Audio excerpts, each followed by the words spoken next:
It seems that every day we're reminded that we live in an era of great power rivalry, that the rules-based order is fading, that the strong can do what they can and the weak must suffer what they must.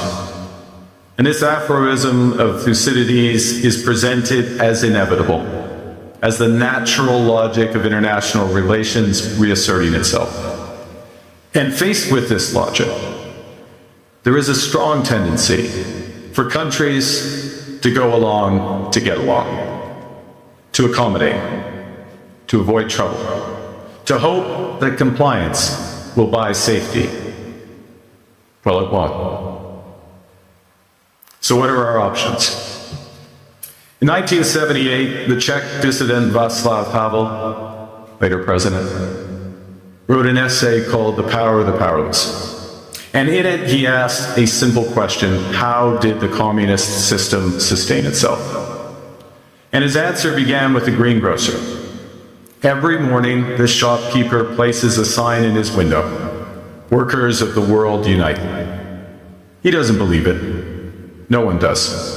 But he places a sign anyway to avoid trouble, to signal compliance, to get along.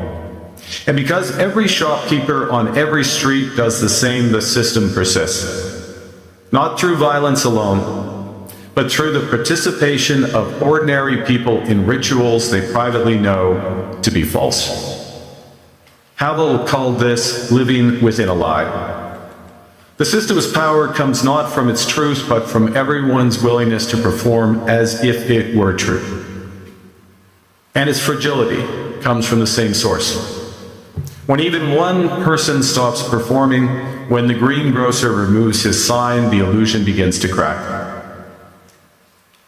Friends, it is time for companies and countries to take their signs down. For decades,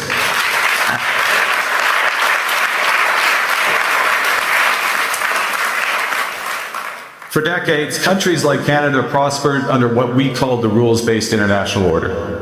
We joined its institutions, we praised its principles, we benefited from its predictability. And because of that, we could pursue values-based foreign policies under its protection. We knew the story of the international rules-based order was partially false. That the strongest would exempt themselves when convenient, that trade rules were enforced asymmetrically. And we knew that international law applied with varying rigor depending on the identity of the accused or the victim. This fiction was useful, and American hegemony in particular helped provide public goods, open sea lanes, a stable financial system, collective security, and support for frameworks for resolving disputes. So we placed the sign in the window. We participated in the rituals. And we largely avoided calling out the gaps between rhetoric and reality.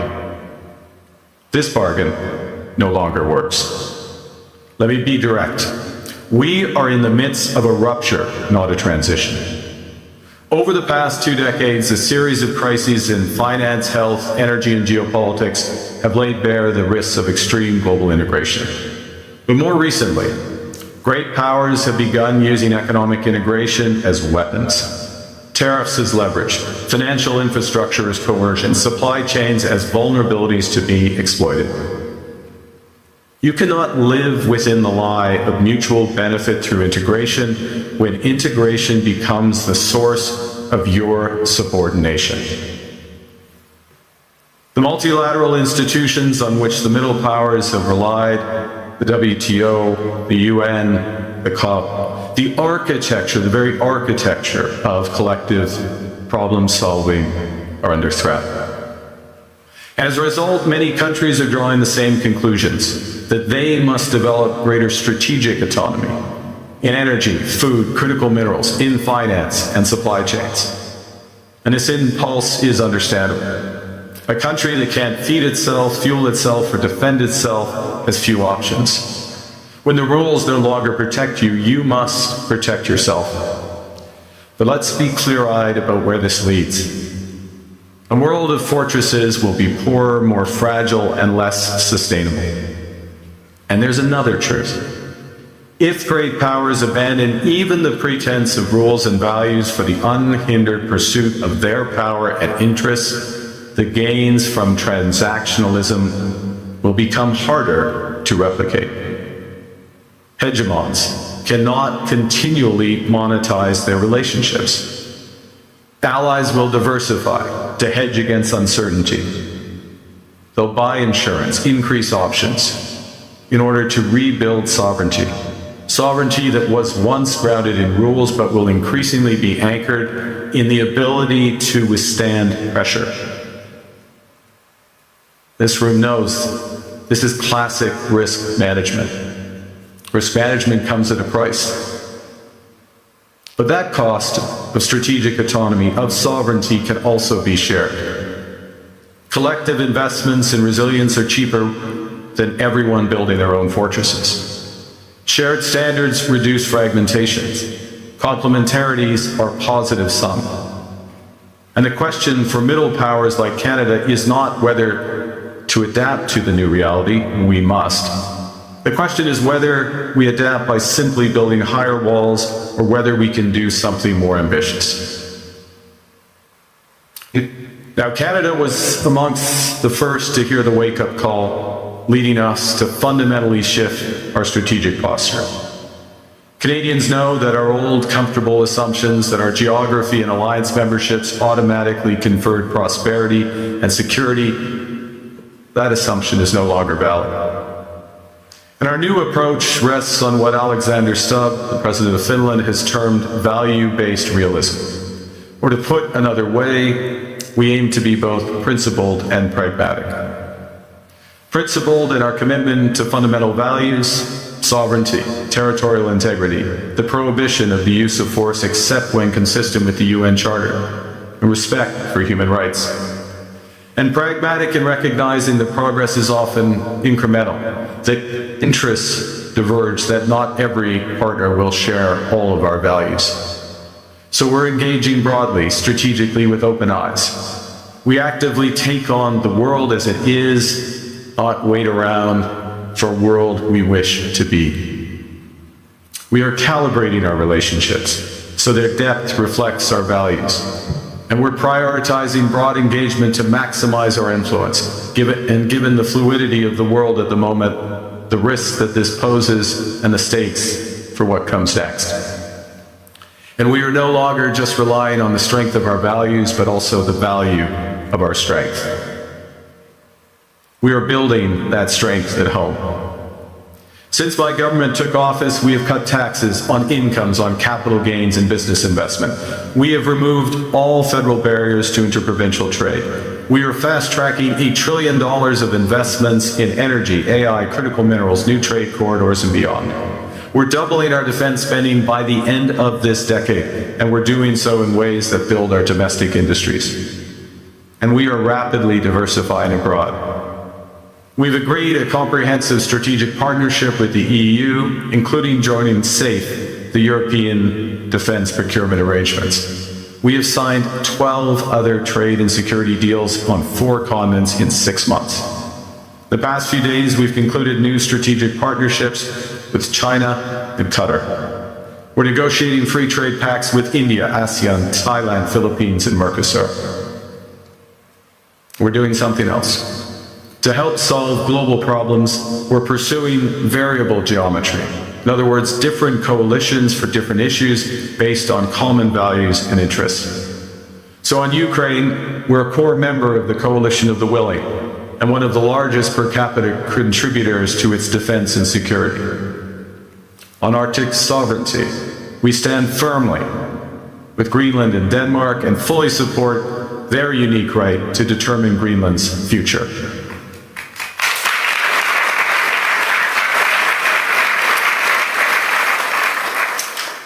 Our commitment to NATO's Article 5 is unwavering. So we're working with our NATO allies, including the Nordic-Baltic 8, to further secure the alliance's northern and western flanks, including through Canada's unprecedented investments in over-the-horizon radar, in submarines, in aircraft, and boots on the ground, boots on the ice. Canada strongly opposes tariffs over Greenland and calls for focused talks to achieve our shared objectives of security and prosperity in the Arctic. On plurilateral trade, we're championing efforts to build a bridge between the Trans-Pacific Partnership and the European Union, which would create a new trading bloc of 1.5 billion people. On critical minerals, we're forming buyers' clubs anchored in the G7 so that the world can diversify away from concentrated supply. And on AI, we're cooperating with like-minded democracies to ensure that we won't ultimately be forced to choose between hegemons and hyperscalers. This is not naive multilateralism, nor is it relying on their institutions. It's building coalitions that work, issues by issue, with partners who share enough common ground to act together. In some cases, this will be the vast majority of nations. What it's doing is creating a dense web of connections across trade, investment, culture, on which we can draw for future challenges and opportunities. Argue the middle powers must act together because if we're not at the table, we're on the menu. But I'd also say that great powers can afford for now to go it alone. They have the market size, the military capacity, and the leverage to dictate terms. Middle powers do not. But when we only negotiate bilaterally with a hegemon, we negotiate from weakness. We accept what's offered. We compete with each other to be the most accommodating. This is not sovereignty. It's the performance of sovereignty while accepting subordination. In a world of great power rivalry, the countries in between have a choice: compete with each other for favor, or to combine to create a third path with impact. We shouldn't allow the rise of hard power to blind us to the fact that the power of legitimacy, integrity, and rules will remain strong if we choose to wield them together. Which brings me back to Havel. What does it mean for middle powers to live the truth? First, it means naming reality. Stop invoking rules-based international order as though it still functions as advertised. Call it what it is: a system of intensifying great power rivalry where the most powerful pursue their interests using economic integration as coercion. It means acting consistently, applying the same standards to allies and rivals. When middle powers criticize economic intimidation from one direction but stay silent when it comes from another, we are keeping the sign in the window. It means building what we claim to believe in. Rather than waiting for the old order to be restored, it means creating institutions and agreements that function as described. And it means reducing the leverage that enables coercion. That's building a strong domestic economy. It should be every government's immediate priority. And diversification internationally is not just economic prudence, it's a material foundation for honest foreign policy, because countries earn the right to principled stands by reducing their vulnerability to retaliation. So Canada. Canada has what the world wants. We are an energy superpower. We hold vast reserves of critical minerals. We have the most educated population in the world. Our pension funds are amongst the world's largest and most sophisticated investors. In other words, we have capital, talent. We also have a government with immense fiscal capacity to act decisively. And we have the values to which many others aspire. Canada is a pluralistic society that works. Our public square is loud, diverse, and free.